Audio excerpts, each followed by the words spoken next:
Ito yung ulam na nung hinanda namin sa birthday ni Mister ay ang dami nagkagusto. Nakikita niyo po ba ang isda na to? Kung tawagin ito ay samaral kasing laki ng palad. At dahil malaki ito ay hahatiin ito sa dalawa. Kayo ba mga ka-MU, ano po bang tawag sa inyo sa lugar ninyo ang isda na to? Comment nyo naman yan. So inasinan ko na po itong ating isda at saka natin ito ipiprito.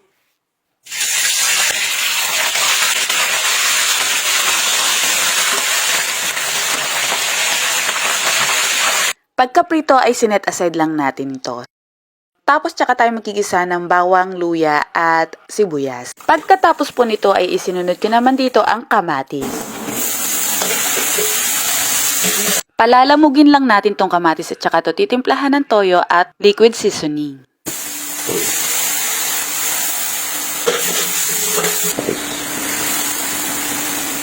Konting halo at tsaka to nilagyan ng tubig.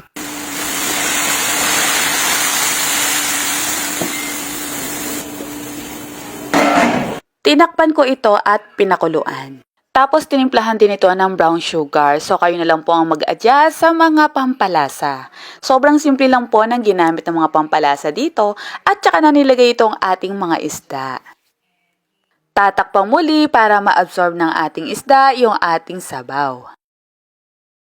Ngayon naman ay maglalagay tayo dito ng cornstarch slurry para lumapot ang ating sarsa at isinambay na rin itong red bell pepper at saka tinakpan at isi-simmer.